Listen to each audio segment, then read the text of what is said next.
ranked avatars, non-benders, and the strongest benders of every element, but we've never taken the entire bending system and laid it out in a simple, straightforward way. Today, we're doing the one tier list that always starts arguments and never ends quietly, the elements and sub-elements tier list. Honestly, some of these placements might surprise you. And just so you know, none of this is based on vibes. Every ranking comes from real show feats, bending mechanics, rare abilities, and how these powers work in real combat, instead of just theory. Now here's how the tiers are stacked. S tier, supreme elements, like don't even argue. A tier, game changers. B tier, solid. C tier, decent. And D tier, bare minimum. Let's do this.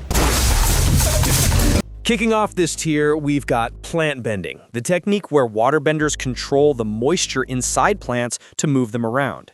It's not something you see every day, and it seems to take more practice than regular waterbending. As far as we've seen, only Katara and the Foggy Swamp Tribe really use it. Most of the time, it's used for movement or defense. The problem is that plant bending depends on the environment. You need a good amount of vines around you or the ability becomes almost useless. Remember when Hu said he was late because he had to hunt for enough vines to rebuild his vine golem? That kind of situation would happen to any waterbender who's in a place without strong, flexible vines to work with. Hey, you! Where you been? Communing with nature. Takes a while to collect this much seaweed. How did you find me during harmonic convergence? I don't know. I just kind of focused on your energy. I think our spiritual connection led me to you. Maybe you can find Kai the same way. I know you two have a connection. What do you mean, a connection? I don't know. Let me try. Next is spiritual projection. It's mainly Janora's thing since she's the only person we've ever seen pull it off. During harmonic convergence, she used a boosted version of it to help Korra fight the Dark Avatar, so it can be useful in the right moment. But here's what pisses me off. It's risky. Imagine your enemy taking your body while your spirit is out there wandering around. And it's boring as fuck. To me, that sounds more like a liability than a power. I just think it's pretty lame. Another lame technique is sand bending. Seriously, don't even get me started on how pointless this thing can be. Sure, desert surfing looks cool for like 5 seconds, but at the end of the day, you're bending dust. It has no real structure, no weight, and it falls apart the moment you need precision. And we've seen this in the show. The Sandbender tribe couldn't even control their own bending well enough to stop Appa from flying off. So yeah, desert surfing is fun, but everything else is just dust. So, Finally, in D tier is sound bending. It basically means bending compressed air to control sound waves. It's just air bending at a very fine level. You can use it to boost your voice like a speaker, quiet down a whole room, or move without making any noise. Aang actually sound bends to amplify the call of his bison whistle, and Avatar Yang-Chan uses it to make her voice so loud it hurts people. the downside is simple though. It's extremely niche. It doesn't hit harder and it doesn't give you better defense. Most situations where sound bending is useful are outside of combat. So even though it's cool, it's just not practical enough to climb out of D tier. I knew a bison whistle would come in handy. Thanks, Appa. Yeah, we owe you one.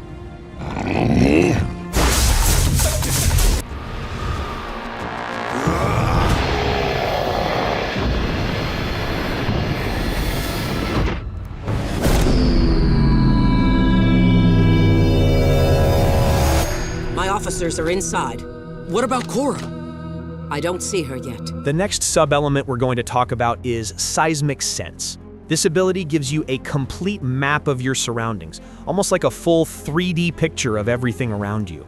It's super useful in a fight because you always know where your enemies are and what they're doing. Nobody can sneak up on you. It's a great tool, and even if we look at it as its own technique outside of earthbending, it's still pretty powerful. But it does have a clear weakness. If something isn't touching the ground, you're blind. Flyers, jumpers, anything airborne, seismic sense can't track them. So to me, this is more of a tool than a full-on combat ability, and that's why I'm putting it in C tier. What?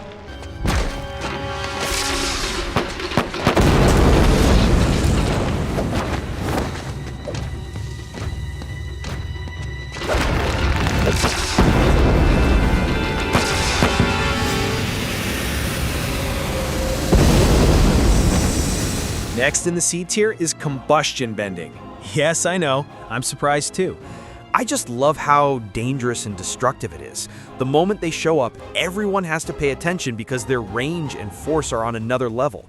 But the part people seem to forget is that the thing that makes this ability so impressive is the same thing that makes it a disaster. It's too wild, too destructive, and way too risky. Every combustion bender we've seen ends up getting taken out by their own weakness. I can't put a technique with no defense, no mobility, and no versatility anywhere above C tier. It doesn't build anything or support anything. It only exists to blast things up. And half the time, that includes the user.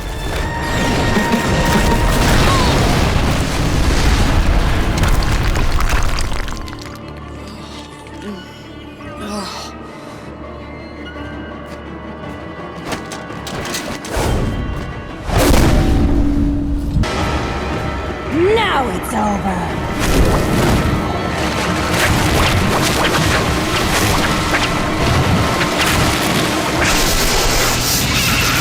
Let's talk about a bending style that moves at the speed of a grandma crossing the street, lightning bending.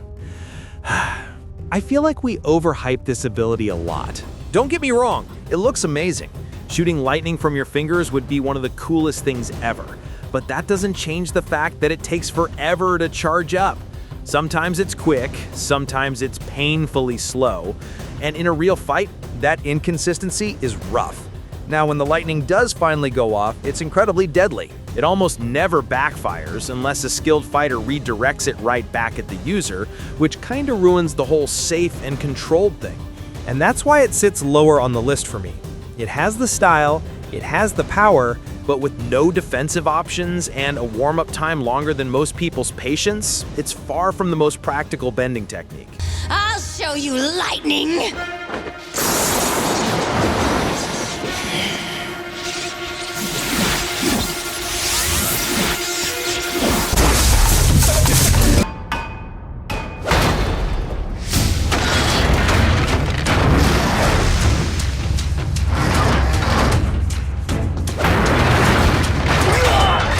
Up next is metal bending. I think people really don't give this style the credit it deserves. When someone who knows what they're doing starts shaping metal into weapons and sending them your way, there aren't many counters. A water or firebender can throw all the water or flames they want, but that's still solid metal flying at them. Sure, extreme heat can melt it, but only the absolute strongest firebenders have shown they can pull that off. And even then, it's not happening fast enough to stop something already midair. The main setback with metal bending is the resource itself. You don't just find piles of metal lying around, so most metal benders have to carry their own material, and without it, their options drop fast. That limitation is the only thing keeping it in B tier. But if you've got plenty of metal on hand, it becomes one of the strongest bending techniques out there, no question.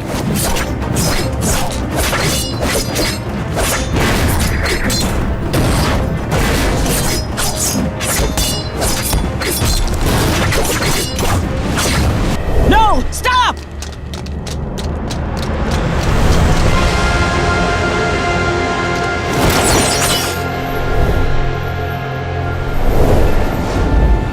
Did he just fly? Up next is flight, which is one of the rarest sub-skills in the entire bending world. It's basically a bonus feature to airbending, and with it, you become someone who's almost impossible to catch. But on its own, flight is what I'd call a coward's ability. All you really do is float away and avoid the fight. It's super handy, sure, but it's more of a convenient escape option than a real offensive power. Once you combine it with regular airbending, though, it becomes ridiculous. You're dodging everything, striking from above, and controlling the whole battlefield. So with all that in mind, I'm placing flight in B tier. Why didn't you ever tell us you can fly? I wasn't sure I could. Only one other airbender in history had the ability. How'd you figure out how to do it? I found true freedom.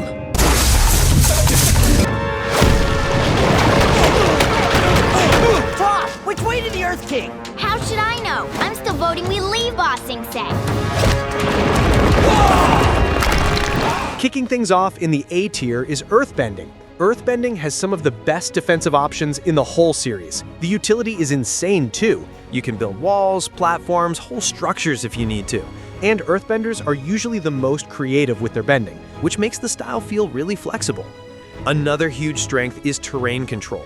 Earthbenders can literally reshape the ground under you, and that alone is unbelievably strong as long as the ground is actually Earth. And that's the catch. Because if you lock an Earthbender in a wooden cabin 1,000 feet in the air, like Kuvira did, they're done. Every other bender still has access to their element, but Earthbending becomes completely useless. Earthbending can also be slower compared to styles like air or fire, which makes reacting in fast fights harder. So it's powerful, but it definitely comes with limits.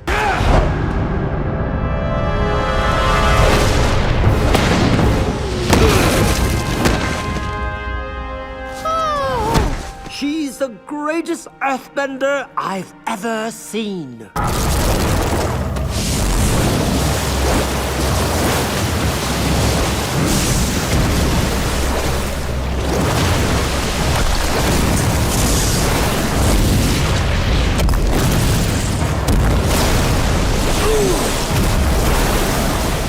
Next is waterbending. What I really love is that waterbenders have an actual defensive option.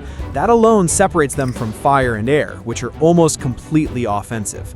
And when it comes to versatility, I'd honestly say only earthbending beats it. The amount of control you get is crazy. You can shape it into anything, then freeze it into whatever weapon or tool you need. It's a very creative bending style. But even with all that creativity, water still has one major drawback, which is access. Unless there's a decent amount of water nearby, you're not catching anyone off guard. You either need a natural source or the talent to pull tiny amounts of moisture together fast, and only a select few can do that consistently. And when you compare it to firebending, fire just overwhelms people. It comes out quick, hits aggressively, and doesn't rely on anything in the environment. The ability to generate flames at will changes everything because firebenders can attack non-stop without having to look around for their element first. They both land in A tier for me. Water is incredibly adaptable, but not as dominant as fire when it comes to raw power.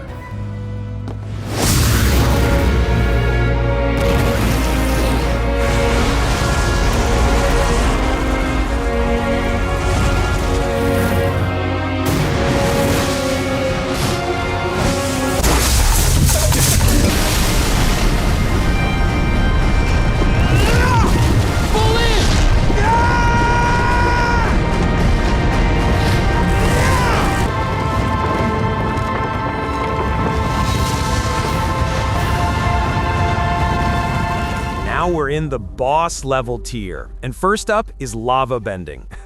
Honestly, this sub-element is just ridiculous. A lava bender controls the entire battlefield the second the fight starts. They can turn the ground into molten death, and then instantly harden it again for walls or platforms. They can even break off chunks and fling them as burning projectiles. I don't know how many ways you could reliably defend against lava. Realistically, it should burn through most defenses unless you're an airbender or firebender that can affect the heat.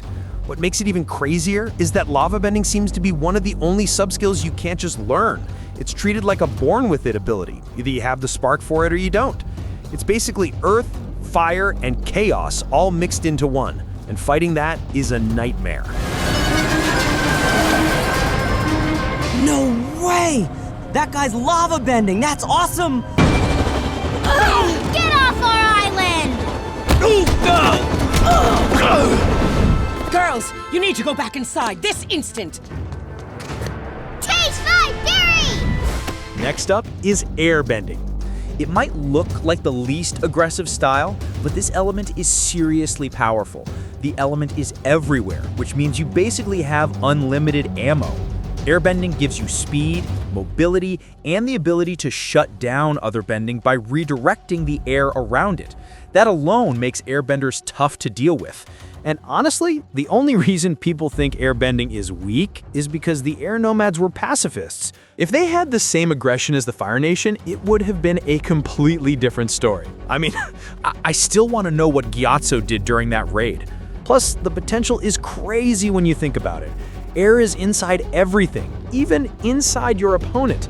You could trap someone in a vortex, limit the oxygen around them, or make it almost impossible for other elements to work the way they want. Airbending can defend, attack, and control the entire field. It's way more dangerous than people give it credit for.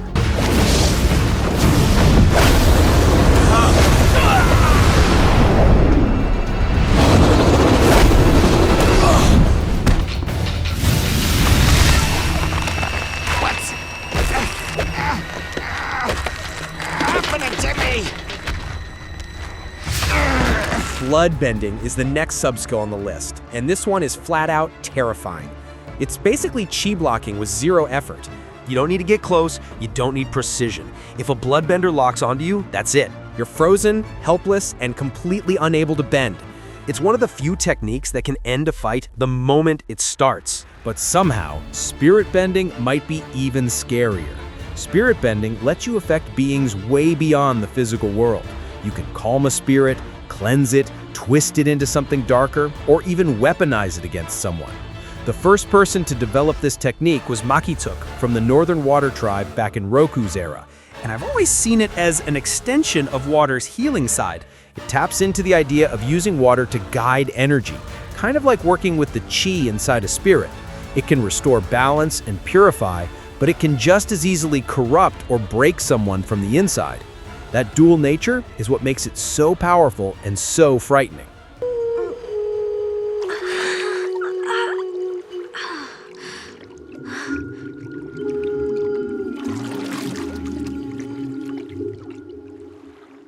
You have healing abilities. The great benders of the Water Tribe sometimes have this ability. Up next is healing, easily one of the most overlooked abilities in the entire bending world.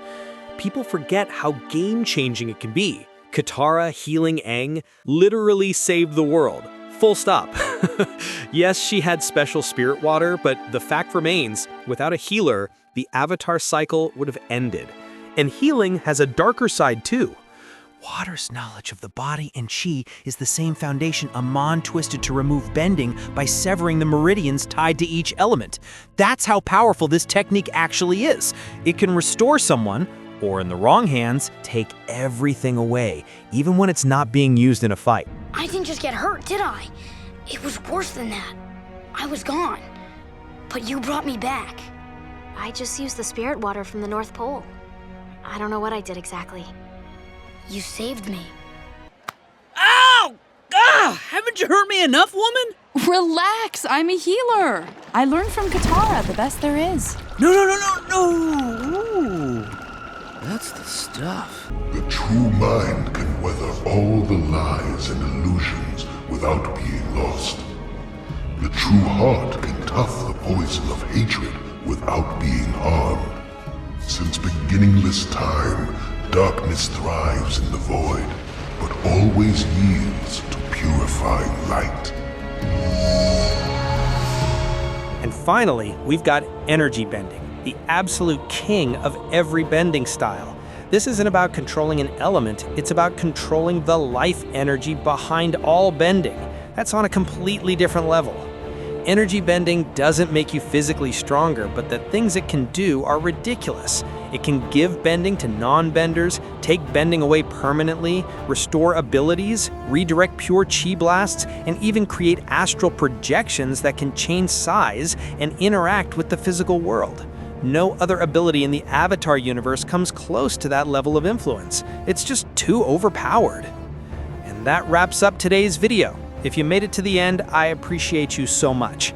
How would you rank the elements? Drop your list in the comments and I'll be checking them out. Until next time, stay geeky. I'm taking away your bending for good.